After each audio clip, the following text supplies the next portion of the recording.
Hello, everybody. Welcome to today's reading through the Bible in 365. Today we are going to be focusing on Psalm chapter 4, 5, and 6, and Acts chapter 17, verses 16 to 34. Let's get started with Psalm chapter 4. Answer me when I call to you, O God, who declares me innocent. Free me from my troubles. Have mercy on me and hear my prayer. How long will you people ruin my reputation? How long will you make groundless accusations? How long will you continue your lies?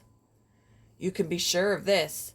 The Lord set apart the godly for himself. The Lord will answer when I call to him. Don't sin by letting anger control you. Think about it overnight and remain silent.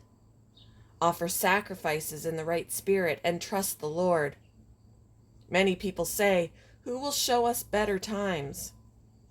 Let your face smile on us, Lord. You have given me greater joy than those who have abundant harvests of grain and new wine. In peace I will lie down and sleep, for you alone, O Lord, will keep me safe. Chapter 5. For the choir director, a psalm of David to be accompanied by the flute. O Lord, hear me as I pray. Pay attention to my groaning. Listen to my cry for help, my King and my God, for I pray to no one but you. Listen to my voice in the morning, Lord. Each morning I bring my requests to you and wait expectantly. O God, you take no pleasure in wickedness. You cannot tolerate the sins of the wicked. Therefore the proud may not stand in your presence, for you hate all who do evil. You will destroy those who tell lies. The Lord detests murderers and deceivers. Because of your unfailing love, I can enter your house. I will worship at your temple with deepest awe. Lead me in the right path, O Lord, or my enemies will conquer me. Make your way plain for me to follow. My enemies cannot speak a truthful word. Their deepest desire is to destroy others. Their talk is foul, like the stench from an open grave. Their tongues are filled with flattery. O God, declare them guilty. Let them be caught in their own traps. Drive them away because of their many sins, for they have rebelled against you. But let all who take refuge in you rejoice. Let them sing joyful praises forever. Spread your protection over them, that all who love your name will be filled with joy. For you bless the godly, O Lord. You surround them with your shield of love. Chapter 6. For the choir director, a psalm of David to be accompanied by an 8-stringed instrument. O Lord, don't rebuke me in your anger or discipline me in your rage. Have compassion on me, Lord, for I am weak. Heal me, Lord, for my bones are in agony. I am sick at heart. How long, O Lord, until you restore me? Return, O Lord, and rescue me. Save me because of your unfailing love, for the dead do not remember you. Who can praise you from the grave? I am worn out from sobbing.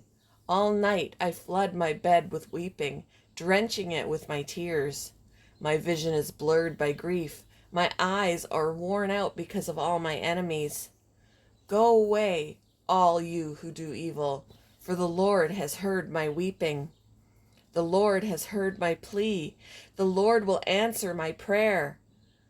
May all my enemies be disgraced and terrified. May they suddenly turn back in shame. Moving on to Acts chapter 17, verses 16 to 34. While Paul was waiting for them in Athens, he was deeply troubled by all the idols he saw everywhere in the city.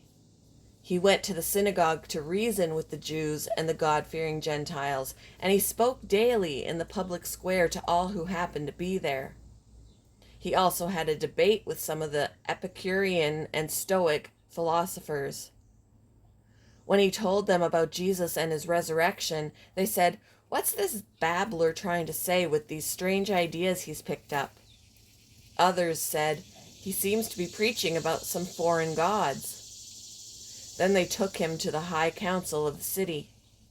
Come and tell us about this new teaching, they said. You are saying some rather strange things, and we want to know what it's all about. It should be explained that all the Athenians, as well as the foreigners in Athens, seemed to spend all their time discussing the latest ideas. So Paul, standing before the council, addressed them as follows. Men of Athens, I notice that you are very religious in every way, for as I was walking along I saw your many shrines, and one of your altars had this inscription on it, To an unknown God. This God, whom you worship without knowing, is the one I'm telling you about. He is the God who made the world and everything in it. Since he is Lord of heaven and earth, he doesn't live in man-made temples, and human hands can't serve his needs, for he has no needs. He himself gives life and breath to everything, and he satisfies every need. From one man, he created all the nations throughout the whole earth. He decided beforehand when they should rise and fall, and he determined their boundaries. His purpose was for the nations to seek after God and perhaps feel their way toward him and find him, though he is not far from any one of us. For in him we live and move and exist. As some of your own poets have said, we are his offspring. And since this is true, we shouldn't think of God as an idol designed by craftsmen from gold or silver or stone. God overlooked people's ignorance about these things in earlier times, but now he commands everyone everywhere to repent of their sins and turn to him. For he has set a day for judging the world with justice by the man he has appointed, and he proved to everyone who this is by raising him from the dead. When they heard Paul speak about the resurrection of the dead, some laughed in contempt, but others said, We want to hear more about this later. That ended Paul's discussion with them, but some joined him and became believers. Among them were Dionysius,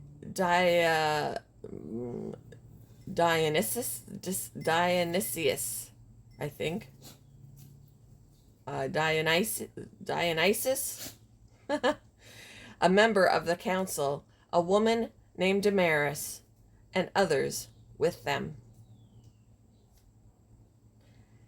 Thank you for joining me for today's reading through the Bible in 365. I hope y'all have a wonderful Friday, and I will see you in the next one, guys. Bye!